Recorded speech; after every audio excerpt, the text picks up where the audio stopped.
Alors bonjour à tous, je m'appelle Gabriel, je suis de la Yeshiva en Vichoua, je suis en première année et aujourd'hui on va essayer de développer un petit point sur la paracha. Alors paracha Yitro bien entendu c'est les 10 commandements et on voit que le premier des 10 commandements c'est de croire en Dieu. C'est qu'est-ce qu'il dit dans la Torah? Il dit Ani Hashem Elokecha Asher Hotzeticha Me'eretz Mitzrayim Mibet Avadim. Je suis Hashem ton Dieu qui t'a fait sortir d'Égypte, d'une maison de serviture et on voit donc que croire en Dieu c'est le premier des 10 commandements. Et on sait également que les 10 commandements, c'est un sikoum des 613 mitzvot. Alors, pourquoi on a mis la Emouna en première ligne? Alors déjà, pour commencer, on va définir exactement ce que c'est Emouna et Bitachon en quelques mots. On sait que le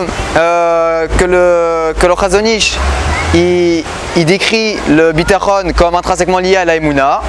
Et alors, qu'est-ce que c'est la Emouna? La Emouna, c'est d'être certain que ce qui arrive, pas c'est ce que je veux, mais ce qui arrive, c'est que c'est bon pour moi. Et le bitachon, c'est la mise en application de cette croyance. C'est-à-dire que quelqu'un qui a une très bonne parnassa, qui a son commerce, et que tout vient, et que tout se passe bien, alors il va dire Baruch Hashem, c'est super, c'est Hashem, il donne tout, tiens tzedaka, je vais faire ma tfila, je vais faire mon étude, tout est merveilleux. Et un jour, il y a le concurrent qui arrive, et le concurrent il a de beaucoup plus beaux produits, le concurrent il lui prend tous ses clients, il lui attire beaucoup plus la clientèle et donc on voit que le bitachon ça va être quoi dans ce cas là? Ça va être que je bouge pas, je continue mes tfilotes, je continue mon étude de Torah et la Emouna ça va être quoi dans ce cas là? Ça va être je suis certain que à Rosh Hashanah ma parnassa a été fixée, ça ne bougera plus. Donc en fait la Emouna c'est croire en plein de principes et en certains fondamentaux comme il les explique le Rambam dans Akdamat HaRambam et Perek Helek. Et le bitachon c'est la mise en application de tout ça. Et pourquoi alors maintenant la Emouna elle est en première ligne des 10 commandements? Donc pourquoi la Emouna elle est en première ligne des 10 commandements? C'est comme il dit le Rav Ben Chetrit, il dit que dans la vie, ce que tu penses ou ce que tu dis, ça nous intéresse pas trop. Nous ce qu'on veut savoir, c'est ce que tu fais, comment tu agis et qu'est-ce que tu deviens.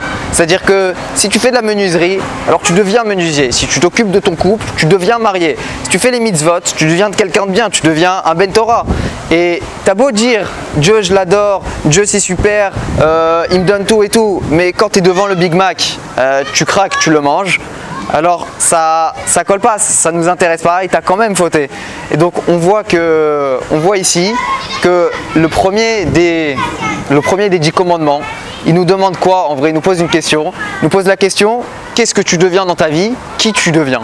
Et on va prendre un exemple beaucoup plus terre à terre, que malheureusement il est trop répandu. C'est quelqu'un, il est en Khouss La'aretz, moi je viens de France donc je peux te dire, il est en France, il a un examen Shabbat. Et cet examen, il n'a pas le droit d'être absent, sinon il rate son année.